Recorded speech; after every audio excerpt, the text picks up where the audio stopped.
So today, we're going to pull back the curtain and look at how a government actually grapples with a massive, high-stakes policy decision.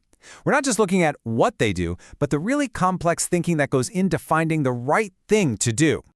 Okay, so picture this. A national tragedy has just happened.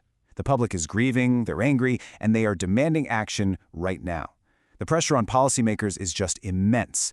There's this incredibly powerful urge to do something, anything. But the real question is the first thing that comes to mind always the best thing to do? And in that kind of pressure cooker environment, one idea tends to float to the top pretty quickly. It seems simple, it sounds direct, it feels decisive. A national gun buyback. Just get the guns out of circulation.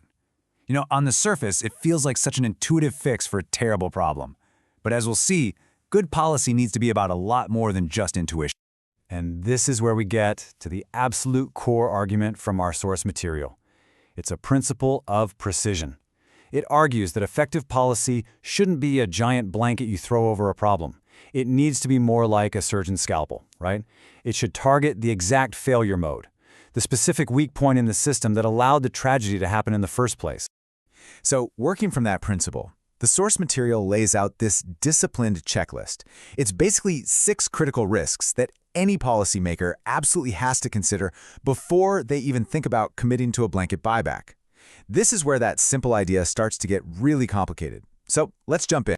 The very first risk is probably the most fundamental one of all. You have to ask, does this solution actually fit the problem we have? And they call this the problem-solution-fit risk. The goal, of course, is a causal fix, something that directly stops the root cause of the violence. But what if the problem was, say, illegal gun trafficking, or maybe firearms being stolen from homes with really poor storage? Well, then a buyback that mostly just collects legally owned firearms becomes what the source calls a symbolic substitute. It looks like you're taking action, but it doesn't actually fix the real failure. All right, next up. Number 2 is the question that follows every single major government program. What about the money? And this is the cost-effectiveness risk. Blanket buybacks are, by their very nature, incredibly expensive. Why? Because they're compensating owners who are already compliant with the law. So you can end up with this massive spend for what might be a really, really small gain in actual safety, especially when you think about how those funds could have been used for something more targeted, like disrupting trafficking rings. Okay, the third risk. This one gets into the real operational nitty-gritty of a program like this. How do you stop people from cheating the system? This is what's known as the integrity risk. When you create a huge, high-value program, you also create a huge target for fraud. The sources point to some really specific weak spots. You could have people making duplicate claims in different states, or dealers using it as a chance to offload old inventory. You might even have people buying up eligible items right before the cutoff just so they can flip them to the government for a profit. The bigger the program, the harder this is to police. Number 4 deals with a challenge that's pretty unique to countries with a federal system of government. This is the federalism in deliverability risk. A national buyback isn't actually run by one single central agency. No, it's delivered by all the individual states and territories, and every single one of them has different laws, different capabilities, and frankly, different quality of data in their firearms registries. This can mean the program gets delayed, or it's just delivered inconsistently, and that really undermines the whole point of it. Okay, the 5th risk. This one moves away from logistics and into the world of public perception and, social cohesion. And this brings us to the legitimacy risk. This is a big one. If a broad buyback is seen as punishing an entire community of lawful owners for the illegal actions of a few criminals, it can feel like collective punishment. And what does that do? Well, it risks destroying trust, making people less willing to voluntarily cooperate with police, and just driving everyone further into their own corners. And finally, the 6th risk. This one asks a really crucial question. How are the actual offenders going to react to this? This is the substitution risk. I mean, even if you do an amazing job and remove one whole category of weapon, determined offenders might just shift their methods.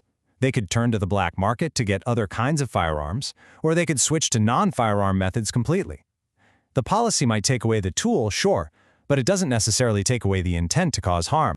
So if a big blanket buyback, which is kind of like a hammer, comes with all these different risks, what does the scalpel look like? Well, the source material proposes an alternative, a much more precise, mechanism-targeted toolkit.